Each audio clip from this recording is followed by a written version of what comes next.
Oh, there we are. We're live. Yay. Okay. Thank you, everyone, for joining Global Perspectives. Welcome back. We are at episode 2. So today we have again Dr. Sonia Tiwari. She is a children's media researcher. She is from the Falling Wilds Foundation Fellow, and she also shapes how AI tools actually work for children. So, welcome back, Dr. Tiwari. We're really awesome to have you today.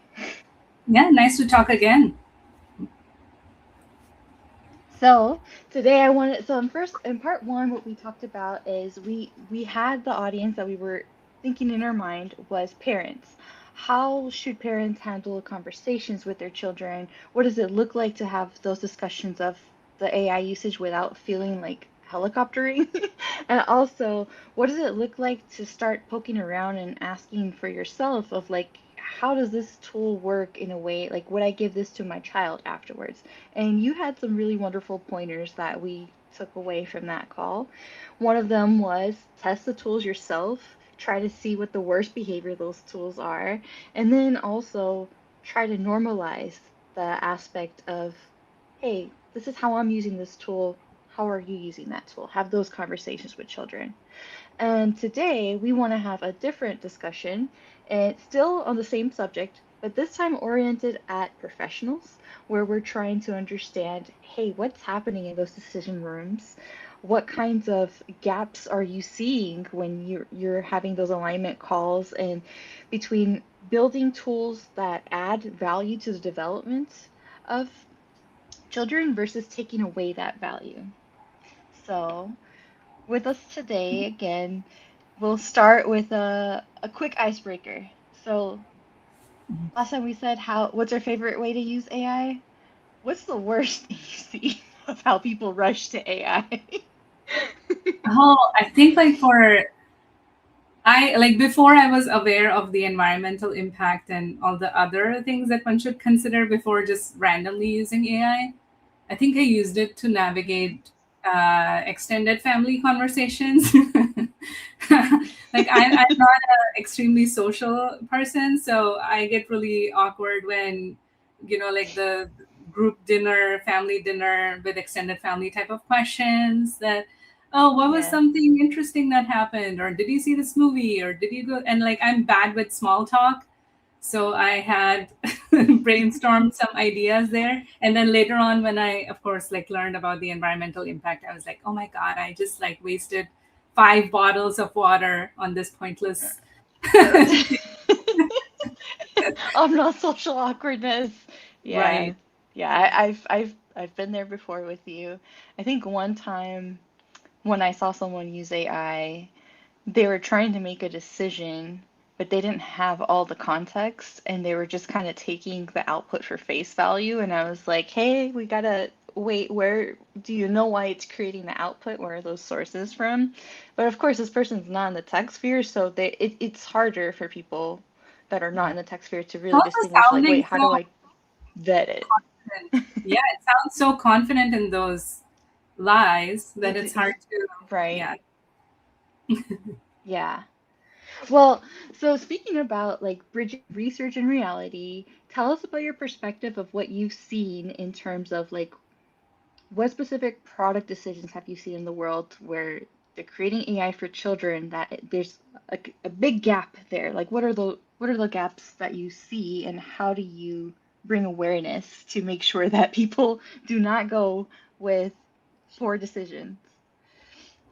Right. So I don't know. There is also like a sense of helplessness behind me, behind what I'm about to say. So, like, bear with me as I describe this. There is already a lot of research from Common Sense Media, Digital Promise, Everyone AI, my own research, Jennifer Chen. So many amazing people have already talked about the um, bad effects of developing parasocial relationships with AI. So, and there's already proof that it has driven children towards self harm, it has driven children towards violence. And even though these platforms claim that they do have some systems in place of alerting or flagging dangerous conversations, like the violence in the Canadian school that happened recently, where a child was asking about hurting others, gun violence, and it wasn't flagged for removal. They didn't alert the authorities. So all of that has already been proven. So at this point, it's not like a gentle request or a hypothesis. This is proven that it's harmful. So despite presenting Yeah. those facts to a lot of the designers of these parasocial chatbots that are very clearly advertised as your new best friend, it's your favorite companion, and this will change your life. So they Mm. are clearly still marketing it this way. And sadly, a lot, and again, like, because some of them are former clients, so I'm not going to name and shame anyone. But what happens Yeah. is the designers do hire some of the ethical consultants or researchers. Some are from child development background, psychology, neuroscience. So all the right people are in the room giving evidence-based, strong advice, but it does not end Mhm. up in the practice.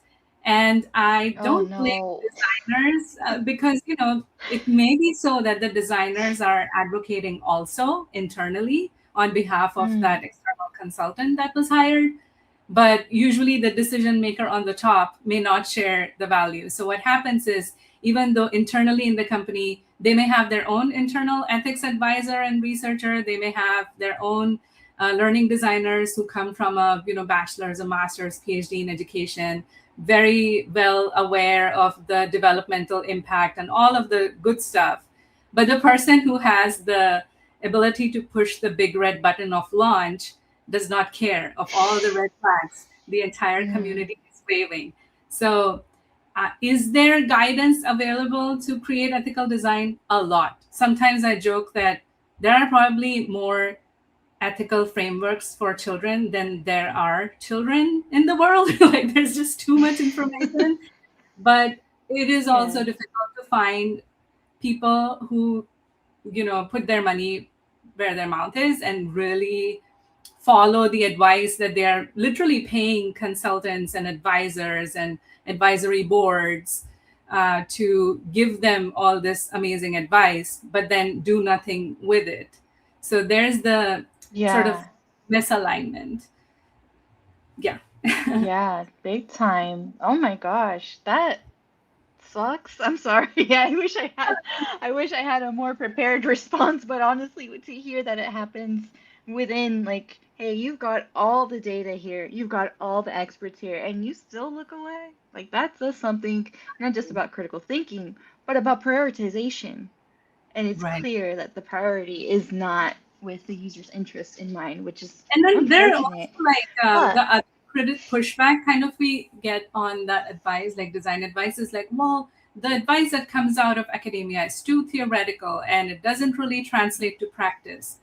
That's true.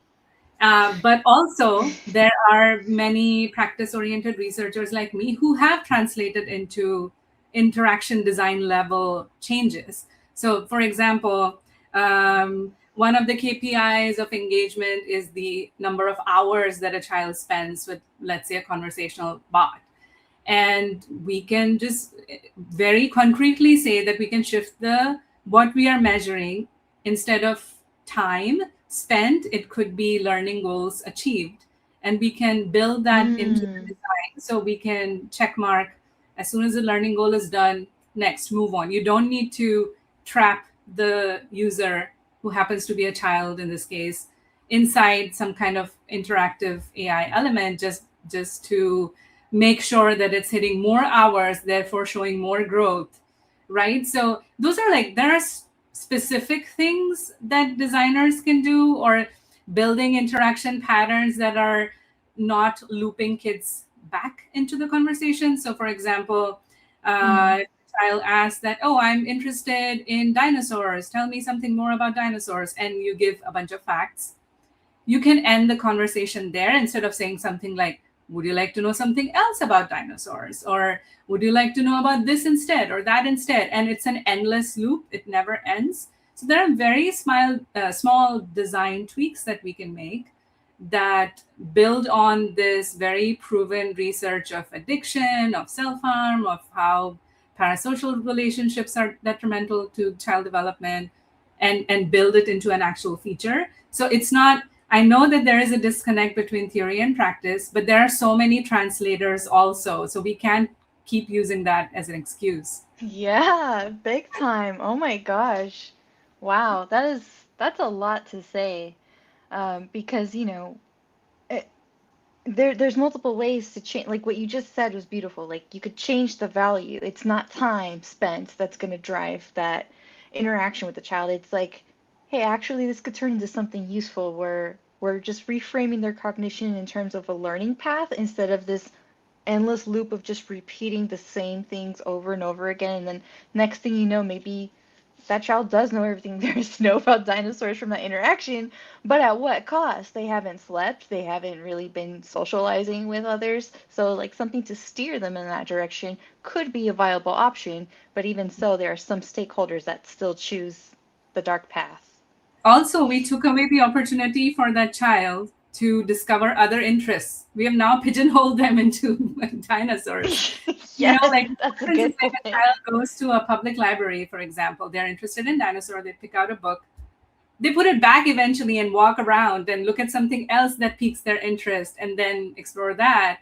And then there are multiple entry points. It's not just the library. It's like, you talk Hmm. to a grandparent, they talk about their good old days. You find something interesting there, or you walk out in nature, you find something interesting there. So, this narrative that, oh, we are the one stop solution for all the inspiration you can ever want, it's just flawed because childhood does not work that way. Like children are explorers by nature, so you can't contain them with a mighty LLM.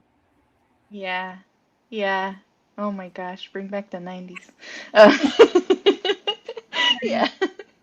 All right, so inside the room, we just talked about like, okay, so certain decisions happen, stakeholders have all the data, some still choose the decision they believe is the best for their return of investment, when in fact you can change that return of investment to be a little bit more useful for the user experience.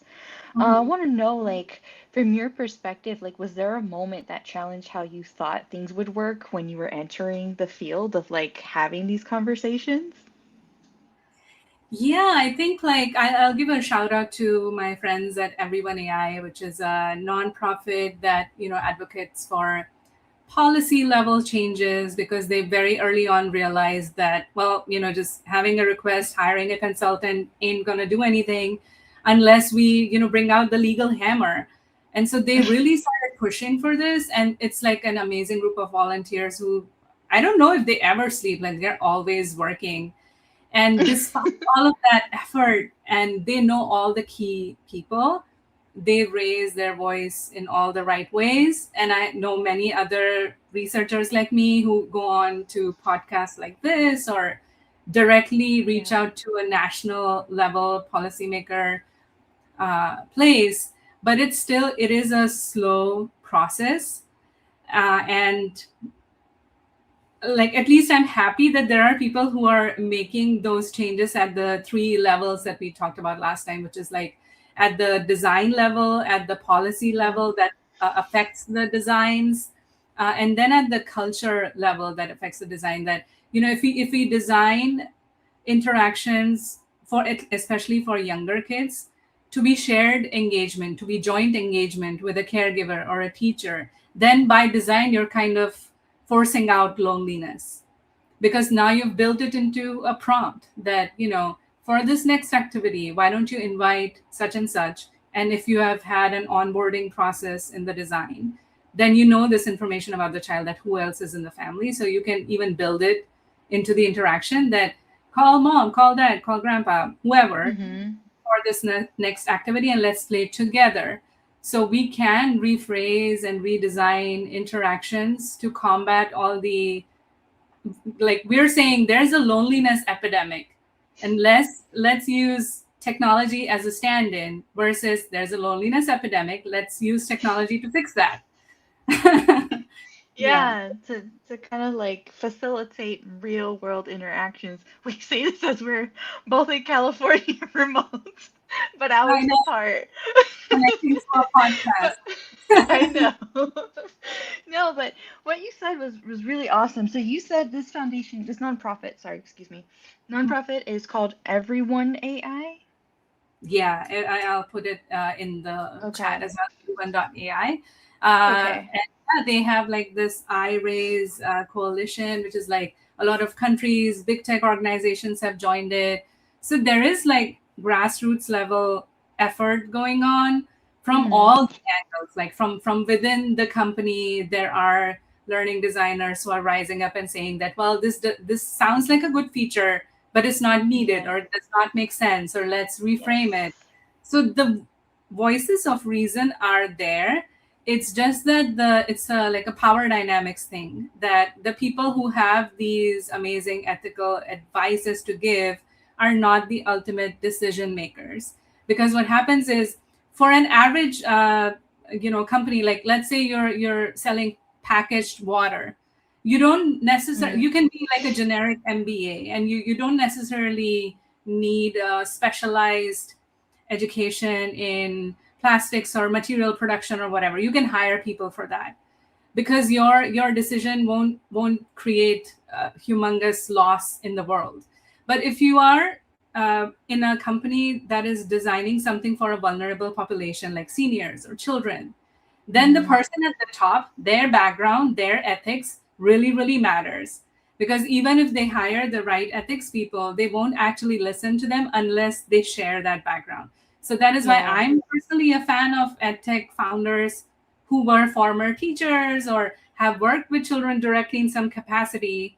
Because a lot of time the tech pro CEO archetype is like, well, I became a dad yesterday, and like today I know everything about child development. And then they come up with this pitch of like, oh, I saw my wife like yesterday, she was talking about this, and this gave me the idea. And then today I'm proud to announce. And then they're launching something into the world, just assuming, or even worse, not even having a child. It's like, I was a child once, so I Yeah. remember how childhood was. Therefore, I'm a childhood expert. So, like, we are just, you and me, Jess, we wasted our time on a PhD because I apparently a child is enough. So, yeah, Yeah. Oh man. I really felt that one. Yeah, it's really easy for a lot of people to kind of say like they're very strongly passionate about something, but that does not equate to the merit and the rigor it takes to accomplish the actual credentials that back it up. But still, like you said, it's not always credentials that put us in that position. It's right, also the critical thinking aspect of understanding right from wrong. Plain and right, simple. If we can see right from wrong, we can make a good decision on that. We really have to understand who is it right for and who are we hurting if we agree to this decision, or who's left out of the decision. right. Things like that. Yeah. Um, okay. So next question, I'm trying to yeah, I wanted to know more about Everyone AI just for the sake of one thing. Like for anyone who is listening right now in the professional field looking to upskill, would you recommend for them to go ahead and follow their page, go ahead and see if they Yes, can for get sure. They are involved to a get non-profit. hands-on? Yeah, I'll Okay. even put, like, if there are any rich Mr. Burns out there, they're a nonprofit. Make a tax deductible donation. Yes, make it um, excellent. yeah, and there are like, I will make a list and then I'll share it. But there are so many amazing like nonprofits in this world, and also self-funded like conferences. So there's Shield Global AI Safety Conference, which is also amazing. So in Okay. the for designers, usually when they want to hear some insights that they can implement into their design, they would go to, let's say, an education conference and distill the research that they hear there and try to put it in the design. Or they would read some of the academic articles on their own, or do their own industry research. But what happens is, in the traditional AERA, AECT type of the popular education, these are conferences. It's usually the presenters are mostly tenure track professors and like mainstream academic population. And the keynote is typically maybe like some professor from an Ivy League, or it is like a director of education at a big tech company. So all these important people and important places get to voice their opinion. But as you were saying, that whose voice are we minimizing by only doing the traditional thing? And so what I love Mm-hmm. about the Shield AI Safety Conference, Global Safety Conference, is that they even brought the data taggers from Kenya, who are the real Wow. people who are dealing with the issue Wow. of LLMs, right? Yeah. It's affecting their mental health. They're not getting paid enough. They have unionized, but it hasn't brought the amount of effect that they deserve. And so you don't Mm-hmm. hear those voices in the typical conferences. And I mean, not to throw shade at anyone. Like I love reading Ethan Mollick's work, but Mm-hmm. what he says, things such as let's not bypass our critical thinking skills because of AI, is something that I've heard almost every educator say. So it is good to follow the thought leaders in any kind of field, but it's also important to follow the practitioners and the real people involved in the process. So if you're really concerned about how it's affecting children's education, maybe follow a few teachers or directly talk to some teachers. Mm-hmm. uh, if you're concerned about like policy level changes, sure, there would be like a podcast or a social media person, influencer, who's going to be talking about all the latest updates and policy changes. But you can also directly talk to a policymaker and Mm-hmm. follow the actual source of the work than a communicator who is really diluting the issue in a way. So finding those alternative sources of where, like, what is your media diet? Are you just consuming the Yes. popular version, or are you really hearing from the people who are involved in the making of these tools? 100%. I love that. And not to nerd out, I mean, you understand as an academic, it's like going to the primary source, right? Going to straight to where the data is originating from, and that is the people using the product, the people creating the product. You also have the decision makers, but the people who influence the decisions are also part of that equation. So to have a space, like you mentioned, in those rooms or the conferences, is to get to know how do their minds think, how do they influence those big decisions, and what is the role that you can play if you'd like to join in on that. So really love that. Thank you. I had a question about like in your line of work, it can be really tense navigating the politics of it, I'm sure. Um, what have you found to be helpful to kind of keep your sanity in these conversations that can be very difficult when you literally are like, the data says this, no lie. How do you Right. keep that alive when you're like trying, you keep kind of been told like, nah, we're gonna do it this way anyway. Right. So I'll give two examples of two like anonymous clients, but very doing very similar things. They both were developing smart toys.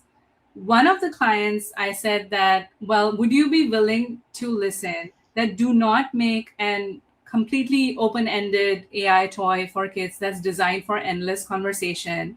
They were like, well, no, this is only about stories, and stories are good, right? So the conversation is not going to go into some kind of romantic or creepy direction. It will Hmm. stay targeted on stories. And I was like, yeah, but Yeah. the theme of the stories can go anywhere. There's no set learning goal underneath it, there's no underlying curriculum. Would you be open to maybe making this a storytelling tool, but that aligns with, like, it's kind of like a home assistant for what's going on in school. So Hmm. today we learned about fractions in school. Today's story is about fractions and just one story. And that aligns with what happened earlier in the day. So it's kind of like that reinforcement is happening. There's story, but it's structured and it's a small time. So there's no room for addiction. They love this idea. It's actually like launched and doing well. Then the other client who's not, they're also out there, but again, not going to mention. But they had this website with where the homepage said your new best friend, and if your child was ever lonely, this is the solution. And then video testimonials of actual children, which I'm sure it was scripted because I don't think any child says, this AI toy is my best friend. But it was that Yeah. there are a ton of video reviews by children admitting that this we love this toy. So I brought it up directly to the founder, and I did mention that, well, friend type of language is kind of problematic, and this whole branding of it as a uh, not a tool, not an assistant, but a companion and a friend, or even a sibling. Like one of the videos said sibling. Uh-uh. So I was like, this is so Uh-uh. problematic on so many levels, right? So to us, it's obvious. And I was like, oh, this is problematic. Could you like change it to something else? And they were like, change to what? And I was like, maybe an assistant or a toy or a tool, or depending on like, can we also like refine the purpose of what this is? So very similar conversation to the first example. But they were like, well, you PhD people, you don't understand marketing. No one's going to respond to an assistant. So companion is selling. So we know what we're doing. We're profitable. And so I was basically let go from from that job Oh for my God. Let go for having logic, for having sense. but Oh they're out man. there. They're out there and they are actually profitable. So I don't know, like jokes on society, I guess. Yeah. Well, let me see. You had something that you wanted to share, a clip that kind of clearly depicts what just happened. And then Right. also you had a demo too. So I'm gonna give you the floor to share your screen. Take your All time when you want to do it. So Yeah, I'll set it up a little bit. So for if there are any listeners out there who are fans of the show Hacks, this is a clip from that show. One of their recent episode talked about AI and creativity. And for those of you who don't know the show, the only thing the context is that it's about this comedian. Deborah Vance is the character's name, and she was like popular in the 80s and 90s, and after many years she's coming back finding a new audience. And there's like this tech bro with a writing tool, and he's trying to pitch it to her that, why don't you use that as an assistant? And she's describing her reasoning. So let me quickly share that video. All right. you said it's called Hacks? What I want to. Sorry, go again. You said Hacks, Hacks? Yes. Yes. Okay, Yes. got you. Oh man. I can Right. see two sides of that conversation. On one side, I see like the excitement of like, I built this cool thing. I think it'll help you. And the other Right. side, I feel the leave me alone, I got this. Right. Right. And so again, like even the last thing that fix the ozone. Actually, Yes. that is what really it felt like a silent slap on my face, even because like I have not used AI for worthwhile causes. At times, I've used it for very menial things that maybe I could have done manually. So I went in a guilt trip as well. I'm Um, with you. Right. And then, like the little fun factoid, my undergrad was in film. I majored in comedy writing, so I am so close to this show also because of that, like the inner workings of comedy writers. And another thing is that anytime you reflect on your favorite movie or a favorite show or something, like for me is The Simpsons. Like I've seen all 37 seasons. I repeat it every 2-3 years. So what I love about it is that it's not a reflection of what I already know, which AI kind of tends to do. Like it will kind of repurpose all of your vocabulary, repurpose what's already out there, and give you some aggregated version. That is really hard to make someone laugh, because if you've been to any comedy show, stand up, movie, TV show, whatever, the thing that makes us laugh is the unexpected version that's coming from someone else's lived experience, right? We could not have thought of this crazy Simpsons plot line of whatever's happening. So it's like a room full of writers. They all bring their awkward memories and they're distilling it into and bricolaging it together in a cohesive script. A lot of planning goes into it, and we only see the end result.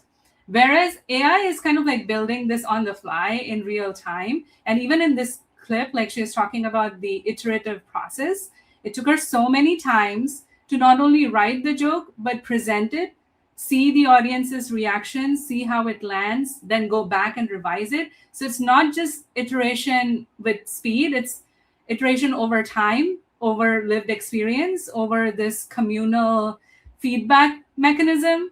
And so that is what's missing in AI. So for designers, if you're at the beginning of a project and thinking, should I be using AI here? One guiding question could be that, is there something simpler which is equally efficient and does not, cause any damage to the learner? So if it's a simple pen and paper activity, maybe you can just add a simple printable template. If it's like if even if you need interaction, does it have to be a generative interaction? It could be a pre-programmed, the traditional interaction, right? And even with paper, a lot of interactions can be created. One other example of interaction is this vintage game called Exquisite Corpse. I will put it in the chat, but That that doesn't sound like a game, but okay. I know it sounds very weird, but all it is you pick a piece of paper and you do an accordion fold, Okay. and then on the first side you draw like the head of a creature. Then you Okay. turn it around like this. You pass it around to the next kid. They see the where the lines are ending, and they continue it into something like the neck or the belly of the character. Then someone folds it around, keeps adding, and in the end the teacher says, ta-da, exquisite corpse. So Oh, okay. Okay, that makes more sense now. I was like, wait a minute, where are we going with this? I know, you were What like, she about the didn't tell me children? this. A corpse? I was like, Yeah, she was like, she didn't tell me this. What is she going to share? you But know what? yes, this is I like a remember those right. So actually. this is a very Yeah, good they. example of like a two-way interaction, or even like our teachers would sometimes say, why don't one student start a story and then everyone keep adding one detail, right? And then by the end of it, we have this crazy story because every child is bringing their own trauma into it. And it's always funny to hear that collective story. So all of the AI toys have this feature called co-designing a story or co-designing some art, and it essentially replicates the exquisite corpse. Like, let me Mhm. draw something and you draw the rest, or let me say one sentence of the story and then you say the rest. And they're promising that, well, it's co-engagement and it's making the child think and it's making the child practice their creative skills. But if you remember the joy of being in that classroom and the teacher unfolding this, it does not ever compare to the joy that you might experience co-designing with an AI, because there's this human presence that is layered on top of that two-way interaction that's Mhm. missing. So if you're designing for early childhood education and in which this shared joy is very important, you could consider that, do I even need AI? And if I do, then is there a way to facilitate that collaboration instead of being the other partner giving away clues? And Yeah. then also we need to, like, one last tangential rant about this.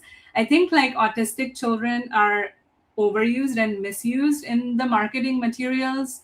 It's like, oh, we have like an five facial expression animations, whatever, angry, sad, happy. And they're like, Mhm. oh, we added these five expressions and children can play this game where they're trying to detect what expression this is, because it's great for autistic kids because they find it difficult to read expressions. What a diluted, incomplete understanding of autism. And Yeah. what a bad way to market your product by saying that, oh, it's good for autistic kids because they can practice communication, as if they are like some lonely people who are not capable of having a conversation. It's like, also this does not prepare them for real world conversation, because in Right. we are reading each other's expressions, body language, the context we are in, Mhm. our shared history. So my practice with a bot with five expressions can go really well, but out in the real world, it's not going to help me anyway. So let's stop Yeah. putting that in the marketing materials. Oh my gosh, thank you. Thank you. We're gonna have to replay and all of that for all the other companies listening about it. Oh man, there's so much to say about that because it seems like an opportunistic way to gain money.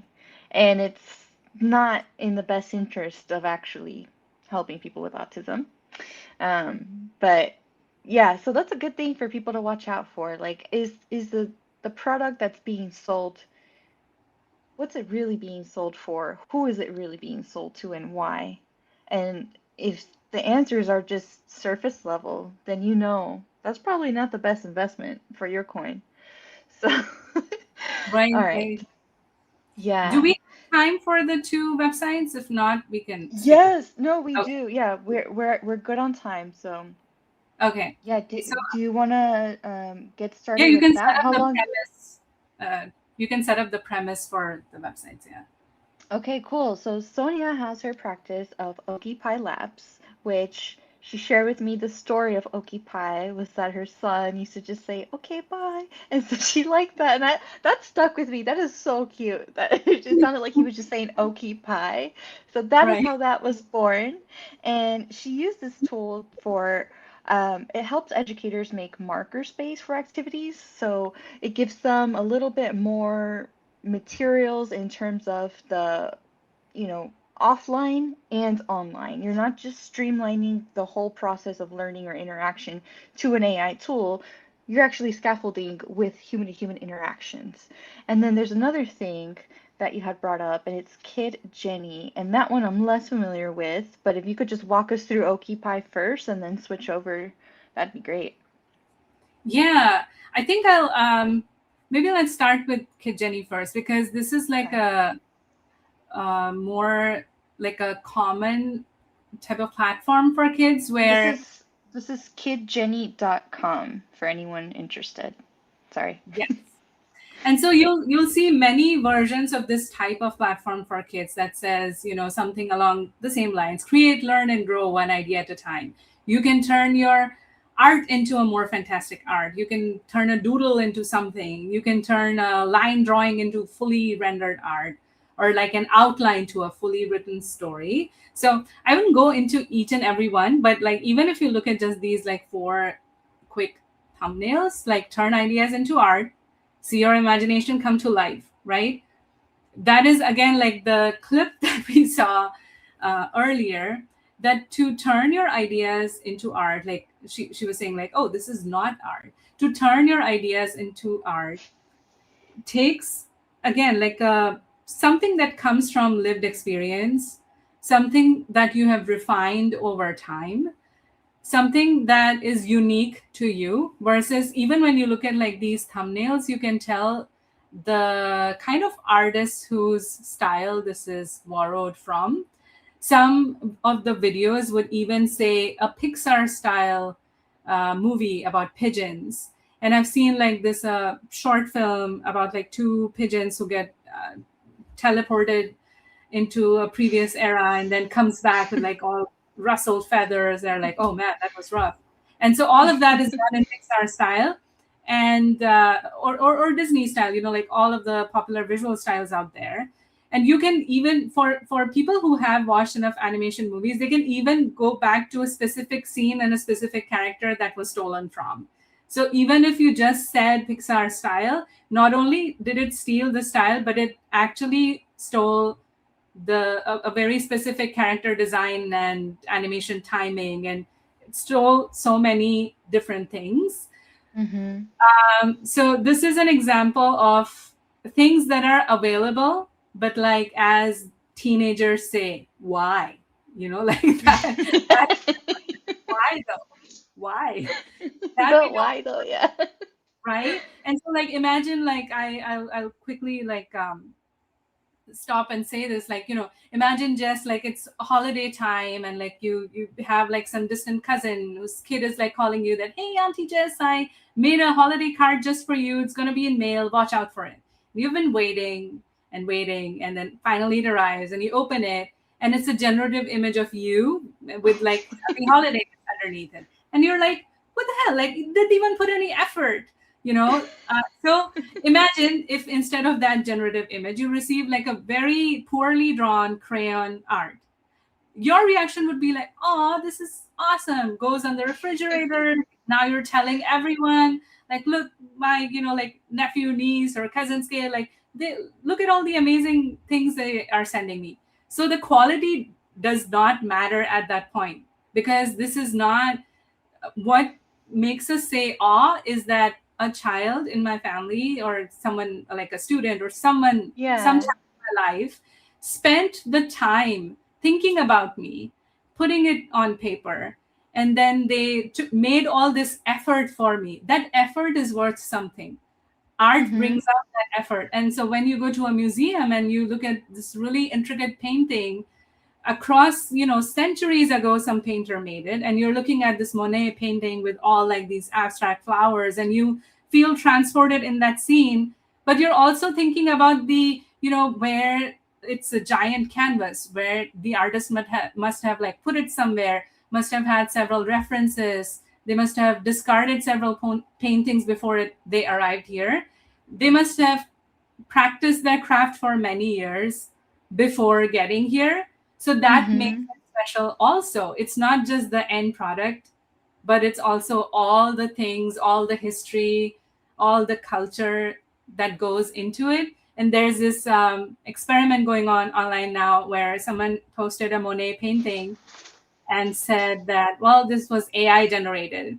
And then people's responses, just even on the assumption, they are like, oh, the bristles of the brush were probably off because this stroke looks weird and that looks weird, even though it's the original.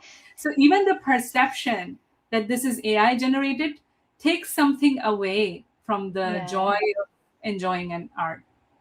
Yeah, that is so interesting. So, what you're saying is like these tools, as capable as they are to replicate things that we have created, it is not able to ever replicate the elements of the Right. human experience that made it possible for such a thing to be imagined, for such a thing to be brought to life, so to speak.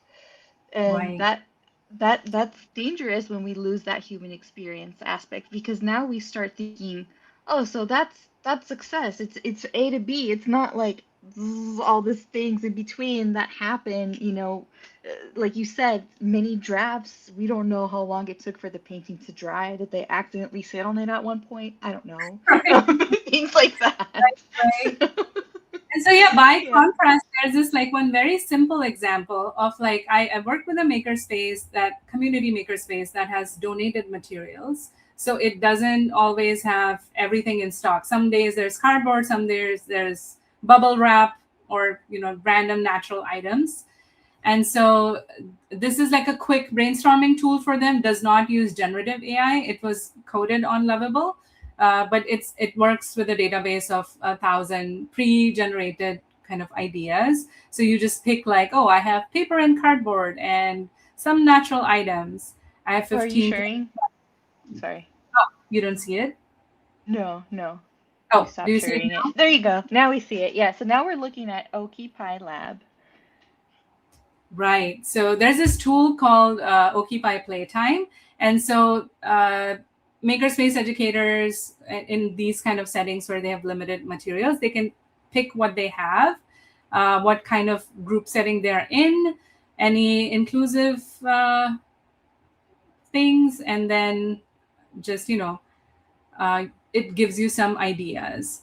I And if love you don't, this. you can like shuffle it. And the other hand, like if let's say you have a makerspace where it's not just the materials that are listed there, but you have Hmm. other materials. And so there's this tool that I built on PlayLab, which is a free platform for educators to build AI tools. It's kind of like Lovable, but the UX is more clunky. But in here at the bottom, there's like this bar where you can enter, let's say, like the grade level is 4. This child is interested in gaming and fairy tales. And the tools they have is, let's say, bubble wrap, because, some days you just Hmm. have, and like sticks. And so, what do I do with this? And it gives them specific ideas based on the materials that you provide. And so here's an example of how AI is like being more like a more equitable use case, that instead of prescribing something that may or may not work with that setting, you're allowing educators to brainstorm more specifically. At the same time, Mm-hmm. I'll also mention that a lot of these makerspace educators are extremely creative, and if even if they have limited materials, they don't use this tool. So I launched it in a bunch of maker spaces. They And when I asked them that, hey, did you end up using it, how helpful do you find it, they were like, yeah, sometimes when we are slow on inspiration, we use it occasionally, but most of the time they don't use it. And as a designer, to be honest, like that's good news because like I don't want to over design, right? Like if you are creative and you don't need to rely on something, then you don't need it, then that's amazing. So it helped them get started. It kind of brings all of this to full circle. So, in your clip too, is that we're not trying to optimize creativity in a way that Occupy Labs doesn't necessarily optimize creativity, but it optimizes the process of if you are an educator and you're kind of stuck in a jam, you've got all these things to do, you're juggling multiple things, but you still want to provide this experience for your students to get hands-on creativeness. Well, here's something that can expedite, like, okay, now my prep work is done, but then eventually, after so many uses, they start to think creatively on their own that now they don't need to I would return say, back. yeah, That's I won't interesting. even take that credit. I'm saying that sometimes the educators are already so creative that they don't, Mm. right? And Mm. sometimes they are creative, but they're just short on time. So they use it very briefly. And the rest of the process is very iterative. So usually the educator and the group that they're working with brainstorms on how do we change it? How do we reject it? Oh, this is like not a useful idea. So they abandon AI generated ideas as well, but it gets the process kind of going. Mm. I love that. That is so cool. Um, Let me check the comments right now. Let's see. Okay, I think we're still good on time. All right. I had a question for you. Like, just thinking about this from the space of people right now trying to upskill with everything that you just shared, I'm going to try to summarize as best as I can, is that we live in a world now where everyone's trying to dangle this tool in front of us and kind of say, like, hey, start using it because it does feel really cool to be able to build and feel like, oh my gosh, I'm a coder now. I mean, we're not coders, let's be honest. Vibe coders is totally different. We can do things that code can produce, but understanding the problem solving behind that is totally different beast. And Right. also, we live in this world where there is data available from very qualified experts, and not just qualified experts, but from the people who are going to be using the tools of what they really want. And organizations sometimes ignore this, but there's spaces still to make influence, like conferences or like nonprofits doing work like everyone at everyone.ai. What I want to ask with all of this in mind is for anyone out there right now who's kind of trying to figure out what to do with all this information and if they want it to take a step in this direction, doing something similar to what you're doing is preserving human creativity for children, what would you recommend them to do right now? What's the one thing that they can get started with today that if they just keep taking steps in that direction, eventually they'll find it, their way there? Right. I think like because there is no like a standard pathway, I would say just observe what you're most well positioned to do. Because we constantly undermine our own power and influence, especially like, Yeah. you know, if you're like me, you know, like a person of color, immigrant, or like independent researcher without the institutional power, you might feel like, oh, I'm the little guy, like, what can I do? But I had a similar question, and I was like, well, if I wanted to run an art workshop at my community library, what's standing in the way? Nothing, actually. So let's start there. But if I wanted to say that, oh, I want a keynote at this big conference, and they're like, are you from one of these five universities? No. Bye bye. I don't care. So go where you are. Like, no one's stopping me at the community library, community maker spaces, children's museums, right? So those places in wherever you are in your community, there will be some public spaces where the real people gather naturally anyway. That's an amazing place to start a conversation about how people are using AI, or even holding space. Like, you may not have all the answers, but you can go to a community space and just like invite people, give them the platform to bring forth their thoughts, and then some, trust the process that something will come of it. So last year when I started doing these workshops, I didn't have some grand agenda that, I'm going to change like single-handedly the face of ethics and children's creativity or whatever. I just went there like, I kind of think this technology is sus. I don't know exactly how or why or what else. If not this, then what else? And so I just started offering this workshop, seeing, let's see what happens. And I divided it in two parts. The first part was hands-on activities. The second part was AI facilitated type of activities. So they would still, let's say, make some clay characters by hand, and then we would, scan it, turn it into an animation with Google Flow, Higgs field, or something.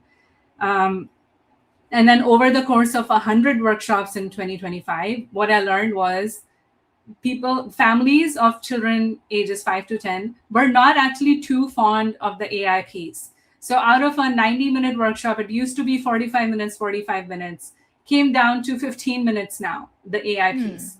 It's mostly hands-on.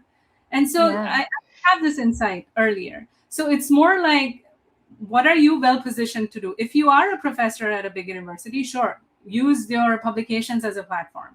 If you are in corporate, in one of those big tech companies, maybe internally create that coalition that will try to bring some sense internally, right? If you are an independent designer, you can build something that speaks to your values. And if you are like a researcher, whether you're independent or a consultant, you can do this, like what I'm doing, that holding workshops, learning from it, and taking that insight directly to your clients. That, hey, I have worked with families a lot. I'm not just speaking based on my experience as a mom of one child. I'm speaking this after, having reviewed insights from a lot of these workshops. And here's what I'm seeing. Would you, care to collaborate? Maybe I can help facilitate some kind of positive change.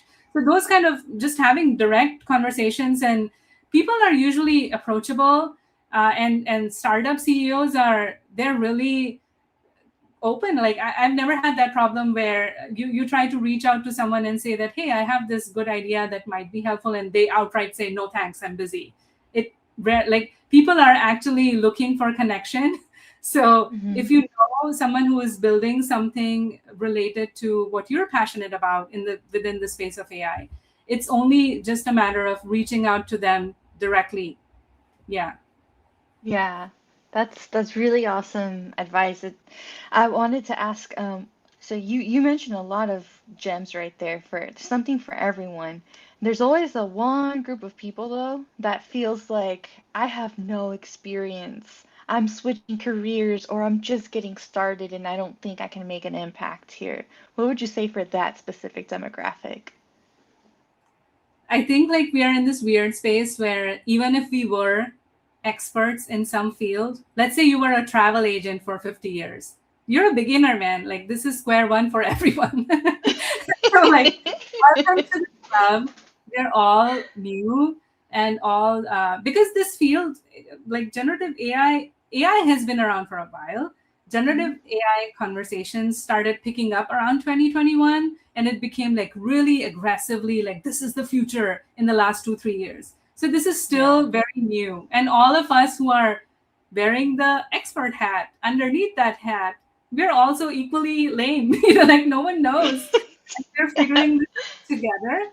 So if you are feeling intimidated by, oh, there's so much AI out there, I've even heard people say things like, oh, that person is good at AI, that person is bad at AI. And I'm like, they are by design. Like there's a whole team of UX designers at all of these AI companies, making it insanely simple to learn and extremely intuitive. Like every UX designer's favorite word is intuitive. So like there, Seamless. yeah, minimal, intuitive.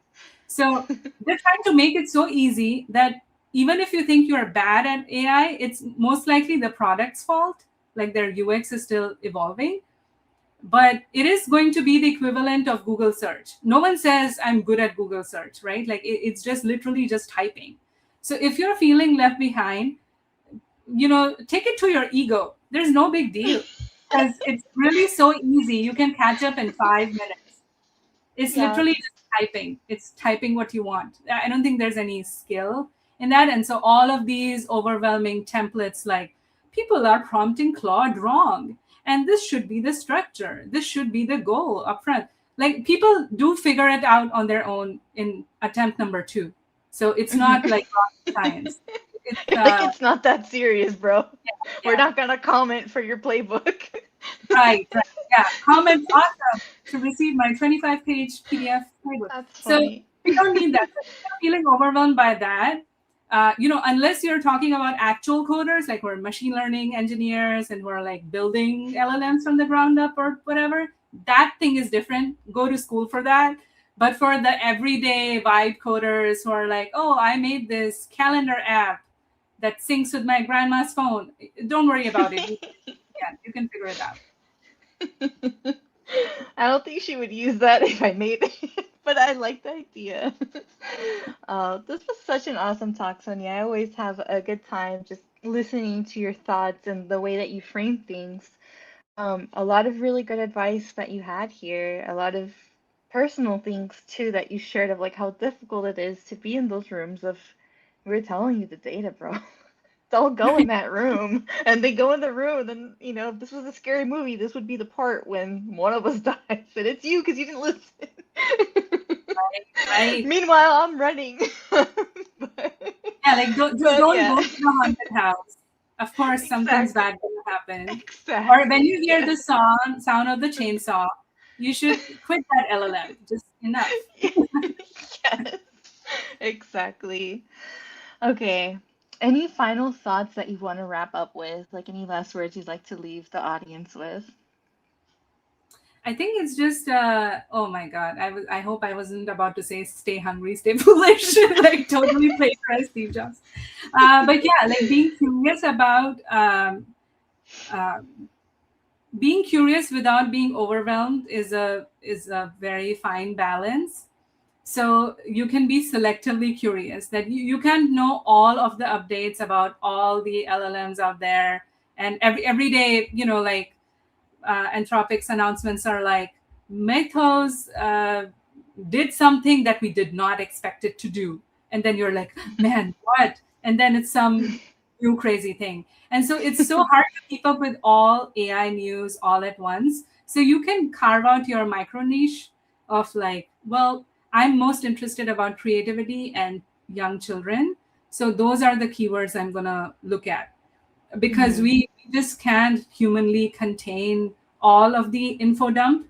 So start with what you care about the most, and from there organically you'll find the right sources. Hmm. I love that. I love that. It reminds me of, when they used to say research is me search. Right. Right. It's so personal. Like if you find that personal thing that's important to you, you'll know Then I exactly was where to like, go. I used to say then it's me search, but what if I hate myself? I'm in the PhD Oh, program. No. I used to be like, I don't know where I am. Why would I? I need somebody to find me. So, Right. And like but the yeah. challenge with AI, like in that me search with AI, is also that for young kids, it's so manipulative that it's hard for them Mm, to separate what is their own original thinking and what's being projected onto them by the AI. yeah. So Yeah. sometimes it can be external. So I think in that, for younger kids, I would say if you're curious about AI and like discovering where to start, a good place would be to then collaborate with a trusted teacher or caregiver, and brainstorm like where could be a starting point for me. Yeah. Hmm. I love that. Thank you, Sonia. Well, that's a wrap. We are on the dot now. Thank you for the demo, all the nuggets of information you shared. All you said a lot of funny things in this one, like the Mr. Burns thing was funny. And thanks for sharing that Everyone AI nonprofit and the Shield conference. We'll make sure that we can link those in the comments. So, Sounds all good. right. Have a good one. Thank you. I'll see you.